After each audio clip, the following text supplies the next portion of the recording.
welcome to the Deep Dive. Today, we're going to plunge into, well, a really fascinating story. And we're doing it through a specific lens, a film review. Yeah, this review's from the Glasgow Film Festival, and it's looking at the documentary Hill, all about Formula One driver Damon Hill. Right, and our goal here, our sort of mission, is to unpack what this review tells us about the film itself.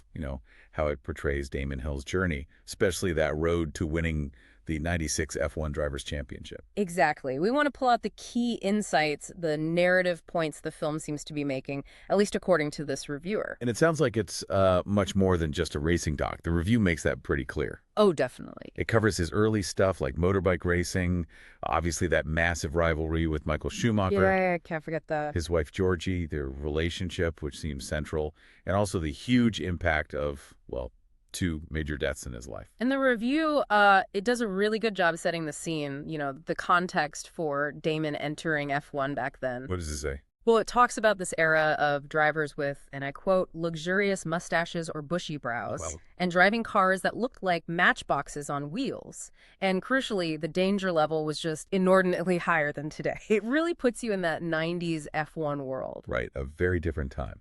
Okay, so let's dive into what the review flags right away as a huge theme, this weight of legacy. His father, Graham Hill. Graham Hill, yeah. I mean, a giant in the sport, 2-time world champion, Mr. Monaco, just huge. And the review pulls out this quote from the film, from Damon himself, asking, if your dad is the most famous guy in the room, who are you? Wow. That one question just says it all, doesn't it? The core challenge he faced.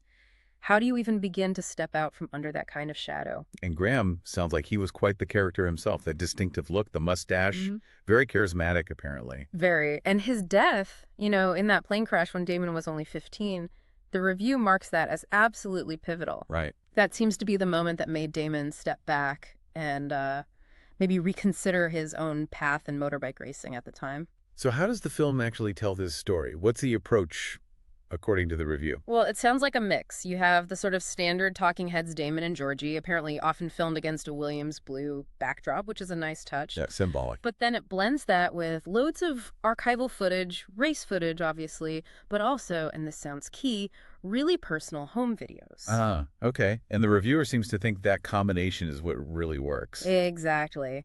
That's what gives it, quote, intimacy and a level of emotion not necessarily associated with the sport. Right. F1 can seem quite technical or impersonal sometimes. Yeah, but here you apparently see the family side, that loving dynamic between Damon and Georgie, and you get these glimpses into his childhood, his own family later on, through those home movies. It builds a connection. It makes the subject, who is maybe seen as quite reserved, feel more accessible. Totally. Yeah. And, as a bonus for the F1 fans, the review mentions there's definitely some nostalgia for the old F1 graphics and race suits. Always fun. Okay, so the film shows him relaxed at home sometimes, but the review quickly points out, those moments were rare when your job literally risks your life. Absolutely. And it focuses on 2 specific deaths that really shaped his career. You mentioned his father's crash. Yes, Graham's plane crash, and then, of course, the death of Ayrton Senna. Oh, yeah. The reviewer even notes that seeing the footage of Senna's crash, even now in the film, still cuts you to the core. These weren't abstract events for Damon. They were deeply personal losses that affected everything. And there's a specific visual moment the review mentions where the director superimposes Graham's face over Damon's visor while he's driving. Yeah, described as a beautiful moment, but also just incredibly poignant, isn't it? It really is. It visually captures that heartbreaking reality his biggest triumphs couldn't be shared with, arguably, the 2 most influential men in his racing life, his dad and Senna. Powerful stuff. Okay, shifting gears a bit, from the personal to the professional rivalry. How is Damon's personality portrayed, especially compared to Schumacher? Well, the review describes Damon as shy, maybe sensitive, definitely not a driver who seeks out the spotlight. You get that impression. Which is quite a contrast to Michael Schumacher. No, completely. The review says Schumacher laps up the driver's press conferences, and Damon himself apparently calls Schumacher imperious in the film. Imperious, okay. And the film seems to really dig into this using archival footage of catty comments, thinly disguised insults, and Schumacher's legendary resting bitch face. It sounds like it captures that psychological battle alongside the on-track one. Getting inside his head. Exactly. And that rivalry had real consequences on track, didn't it? Mm-hmm. The review mentions Damon hitting a rough patch after a good start. Yeah, things like reckless crashes, spins off the track, and engine fires. Big problems. And those cost him the '95 championship, right? They did. And that '95 season was apparently incredibly close. The review highlights it came down to just 1 point in one race separating Hill and Schumacher. Imagine the pressure. Intense. Does the film build that tension well? Seems like it. The review mentions Lorne Balfe's musical score, adding real tension and drama, even though, we know the outcome historically, it still grips you. Okay, but then comes the turning point. After losing in '95, the review says something shifted for him. Yeah, it describes him finding clarity in that defeat. He stopped doing something called concentrated driving, which is an interesting phrase. What do you think that means? Maybe overthinking, trying too hard.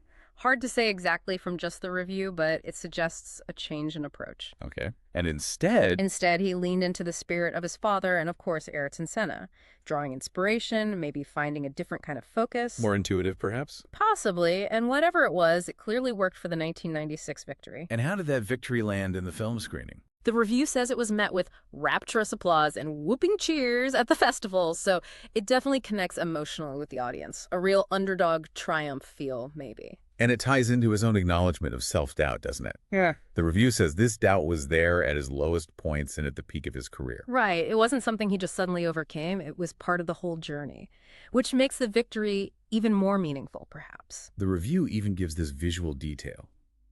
Glorious close-ups of his long lashes and laser-focused gaze amidst his dark blue racing helmet, really painting a picture of that inner intensity.